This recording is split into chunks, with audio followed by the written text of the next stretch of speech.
Hey everybody, it's Stuart with Wine on the Dime, and I know you're probably thinking, what the hell is going on with such small bottles of wine? Well, they're only 500 mils. I mean, combined that's 1,000 mils, which is more than a bottle, which is nice because it helps me cope with this hair. So stay tuned to understand what's going on with both of these Drench wines.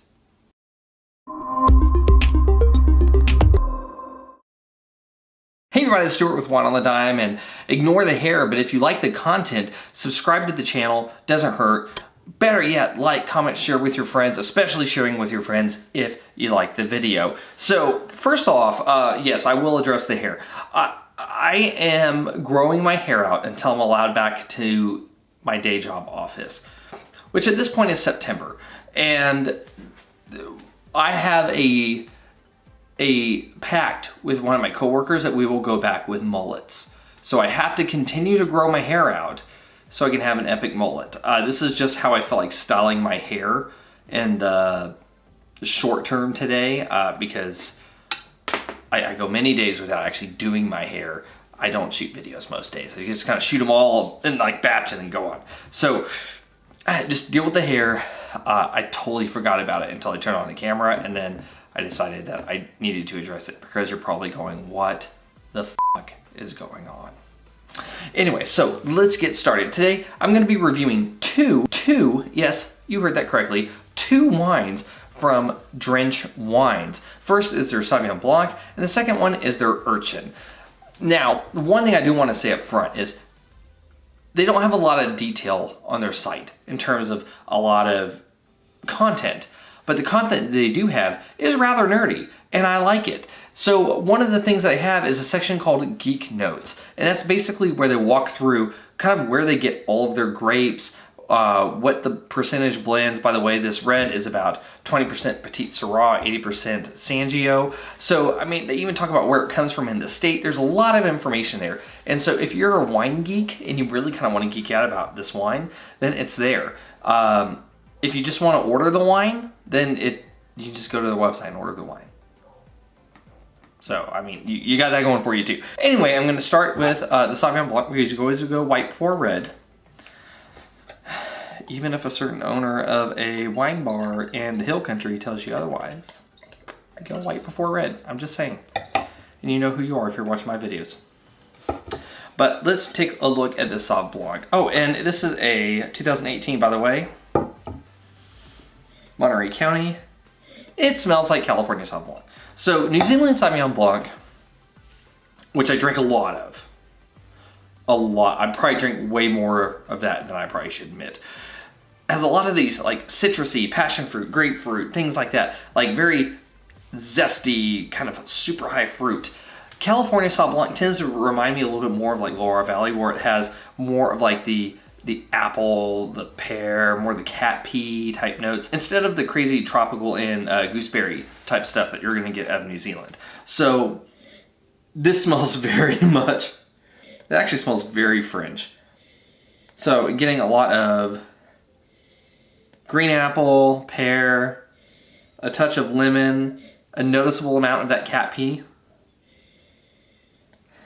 I mean, yeah, it smells exactly like a French wine. So if that was the style you were going for, well done. If it's not the style you were going for, take note. But I mean, yeah, I'm having a blast with it. But, oh, and in terms of intensity, medium intensity, and I totally skipped color. I'm losing my touch here. I'm losing my touch. I mean, let's admit it, it's the hair. The hair, I'm a reverse Samson. The shorter my hair is, the better, the stronger I am. All right, so from a color standpoint, medium lemon, no artifacts, no cloudiness. Okay, so now that I've done the nose and color in reverse order, my bad, let's just go straight to the taste.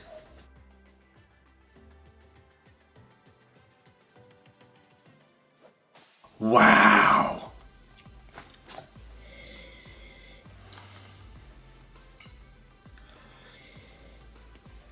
So I wasn't sure if I was detecting peach on the nose. I thought it was there, but because I couldn't really quite tell if it was there, I didn't want to say it. On the palate, holy crap peach. Holy crap peach. I mean, the other stuff was there too, but it's so slight compared to this peach note.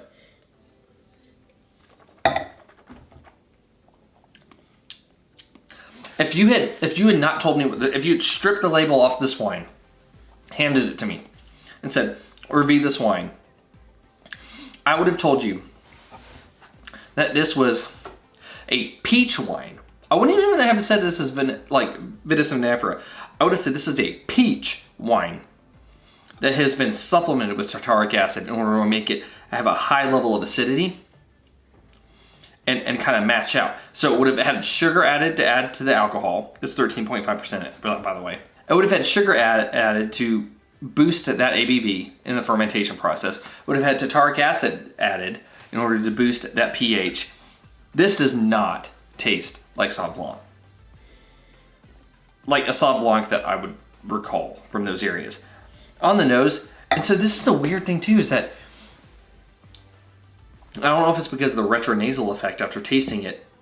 Smelling it, I got very reminiscent of France. Tasting it, and then going back to smelling it, that goes away, and all I get is peach. Like, very strong peach notes. And on top of that, the heat coming off of this wine is pretty strong. I would have said this was above 13.5 if I hadn't seen the label. Yeah, so I mean, it's just a very, very peachy wine. So in terms of, well, you know what? I'll do the B.L.I.C for both of these at the end. I'll just move on to the Urchin. Let me go clean out my glass. I'll be right back. All right, so the Sauv Blanc is done. Let's take a look at the Urchin. Like I said, this is probably about 20% Petite Syrah, 80% Sangio. One thing I noticed on the cork, noticeable amounts of volatile acidity.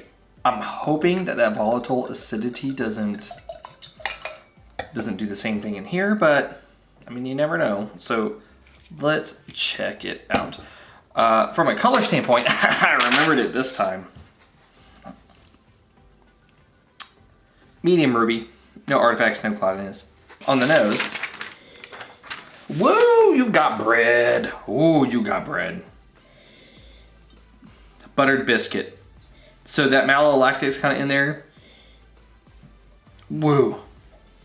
Buttered biscuit, a little bit of blackberry, a little bit of black cherry, touch of raspberry. Oh man, I mean, seriously, it smells like if someone had have you ever been to a bakery and someone pulls out a tray of fresh made biscuits? But it's not just like fresh made biscuits, it's like biscuits that have that like butter kind of glaze on it with maybe a little bit of sea salt. Oh, that's exactly what this smells like. And I say that, and I know that because my sister-in-law is like a baker, and she brings the most amazing bread, and that's why I've gained so much weight during COVID.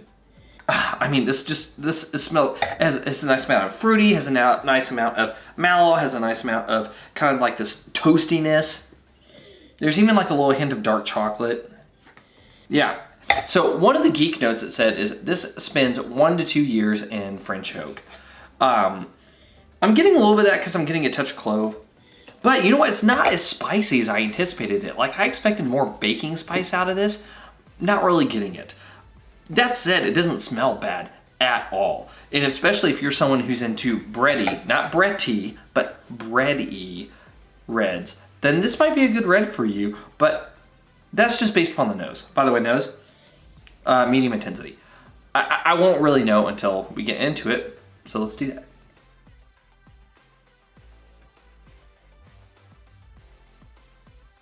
All right, a few things here.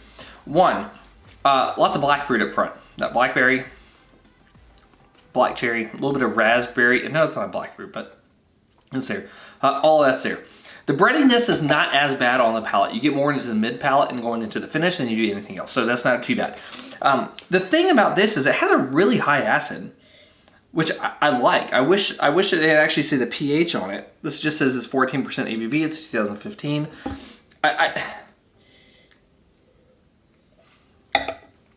I'd say this is probably about 3.6, 3.7, somewhere around there. It has a great acidity to it. The thing that is very interesting in this wine to me, with this wine, it's definitely, you can definitely tell that there's somewhat of a blend to it. You get that like dark notes from the Petit Syrah, like that backbone of the structure. And then you kind of get this light funkiness from the Sangio, and I like that a lot. So, let's lick these bad boys. So first of all, the Sauvignon Blanc. Balance, I think you're in balance. Length, medium minus finish. Not going to give you a point there. Intensity.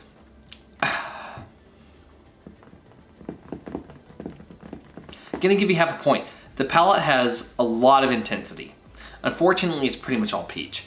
The nose, upon initially smelling it, had a medium intensity, had a lot of different aromatics to it. Going back to it afterwards, I didn't really get that. But you still had medium intensity. I'll give you half a point. In terms of complexity, this is a hard one because I have rarely had something where I smelled it, smelled so many different things, tasted it, and had it become a singular note. I'm not going to give any points on that. So that gives me 1.5 points. I'm going to give you okay. For the Sauvignon Blanc, I'm going to give you okay. I mean, it's not a bad wine. I will probably drink it, especially after I tell my wife to just try it on her own and see how it goes. But it's not what I would expect a Sauv Blanc to be in any sort of description at all. I kind of expect more depth from it either way, and I'm not getting that. So, Drench, Sauv Blanc, you're okay. All right, so now let's talk about the Urchin, which is a free run wine. That was in the Geek notes as well. This wine, from a balance, I think you're in balance. I like it. Length, half a point. I got a medium, almost a medium plus finish on the length. So I got that going for me. Intensity, another half point. I got a medium intensity on the nose and on the palate. And in terms of complexity, I got red fruit. I got a little bit of mallow. I kind of got that toastiness. I got a little bit of, I'm going to give you half a point. So that gives me 2.5 points. I'm going to give you good. I like this wine. I am disappointed it comes in a 500 ml bottle. Both of these are 500 ml bottles. I wish they were larger. One, because I wonder what I could do to this in terms of manipulating it in order to make it more French or more New Zealand-y. And on this one, I just want more. I just want more. So anyway, that's my 2-for-1 wine review. And I hope you learned more about Drench. And if you haven't, go to drenchwines.com and especially read their Geek notes, because the Geek notes section is, I spent a lot of time on that, and I thought it was fun. Anyway, this has been Stuart with Wine on the Dime. If you like today's video, please like, subscribe, and comment. Have you tried Drench Wines, either their Sauv Blanc, the Urchin, or anything else they have? I'd be interested to know if you have. Leave a comment below, and I'll see you all again soon with another episode from Wine on the Dime. In the meantime, I'm definitely going to go downstairs and enjoy this. Even with that note of VA, I still get on the cork. And on this, I just want to see what my wife thinks about it. I might record it as an outro segment and include it here. So if I'm not in the upper right-hand corner of the screen right now, then stick around for about another 20 seconds, and we'll see what that is. All right, you're gonna give me your opinion on the wine. What kind of wine is it? Sauvignon Blanc. Really? Mm-hmm.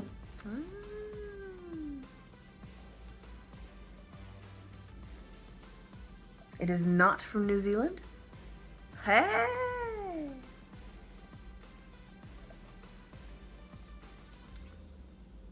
Ooh, that's nice. Definitely not from New Zealand. Very sharp, high acid. Like, What about the flavors? there's wine in it. God. I do not taste passion fruit.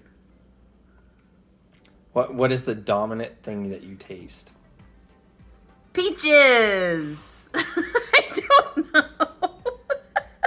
Now, taste it thinking of the peach in mind.